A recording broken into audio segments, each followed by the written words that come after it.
Right, I've got this question then.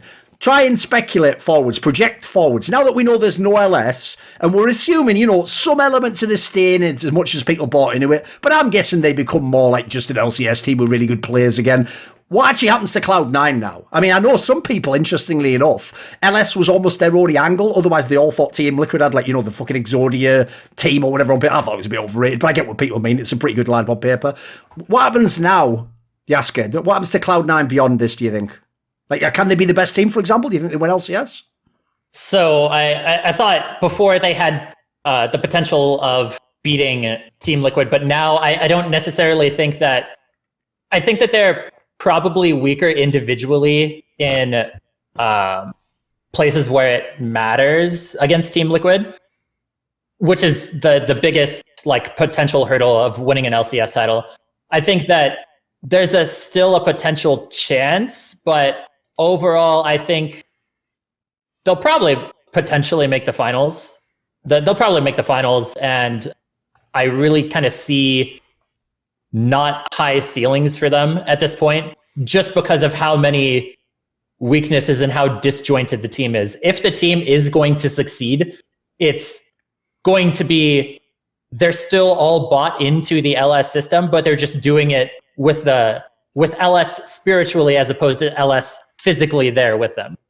And I just don't necessarily see that as something that is going to be likely to happen. That there's too many things and you don't have LS.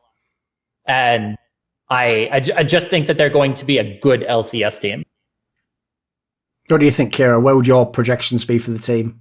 So, unless they have some sort of mental collapse, internal struggles, I just think, because we'll come into this, the two teams that they have to beat, the thing they prey on is bot lanes and ADC players and NA being morons and shit.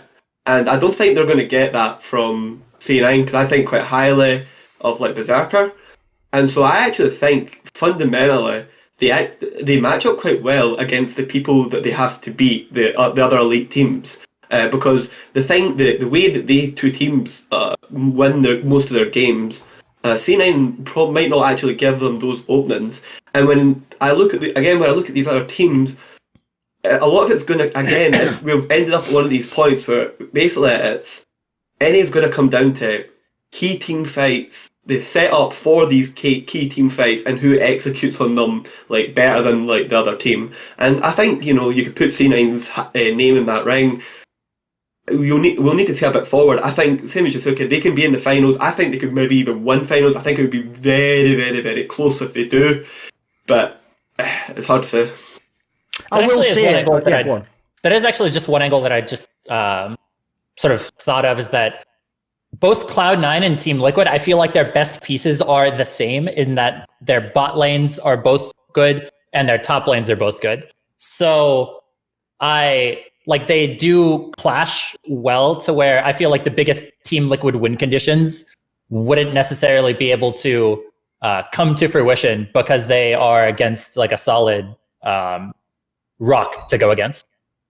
One thing I'll throw out there is I know a lot of people are doing that logic of Max Waldo is LS's protege, therefore he's still there, so it's all fine. And one thing I'll say in general in life is this: don't ever send a Robin to do a Batman's job. It doesn't fucking work. There's a reason this guy wasn't a main head coach for any other team, including Cloud9. And here's the problem: he might even have the same vision LS does. Maybe he really is from the same lineage of thought. It certainly sounds like it when I've heard him talk on stream and in interviews. The problem is this, though: another thing LS had going for him, like a motherfucker. And think about the team that we talk about, Cloud9. This is what they've wanted in the past, as far as I can tell. They want charismatic coaches, because that's who sells you on unique ideas. Reapered, LS. You talk to these guys for 5 minutes. I'm known to be a critic of Reapered. If I talk to him, the guy's a brilliant guy. He's super interesting. Yeah, you would start getting interested in his explanation of why he did this draft or do that. Here's the problem: people like Max Waldo, I'd even say potentially someone like Mithy. Actually, I never got the vibe they just dominate a room like that. If people don't know, Mithy's vibe was the old man sage vibe. It's more like he's the guy who doesn't have to say anything, but then when he does, because he's such a legendary player, the other players just sort of shut up and, all right, Smithy talking. It's not like, though, you walk in the room and throw the doors open, like, guys, here's what we're doing today. It wasn't that fine. So I will say, I already do have mild concerns over the coaching angle in that sense. Like, basically, as far as I can tell, their team is coached by Fudge now with the help of Max Waldo. So as long as they're on the same page, I think they're probably fine. But if there's ever a problem, that could go fucking south real quick. So let's go do the transition. Since obviously Team Liquid, you guys have contrasted them already. So let's just talk about Team Liquid. Let's put our cards. Yeah, go on. Yeah, I do have one more thing. No, go on. I've done coaching with, I've had several coaching sessions with Max Waldo. Oh, okay. Yeah. He's definitely just one of those pure kind of ideas person that focuses just on the ideas. He's not the mentality of somebody who's going to be a head coach. He's not very charismatic. Like he's not going to command a room, but he really is just kind of an ideas guy. Yeah.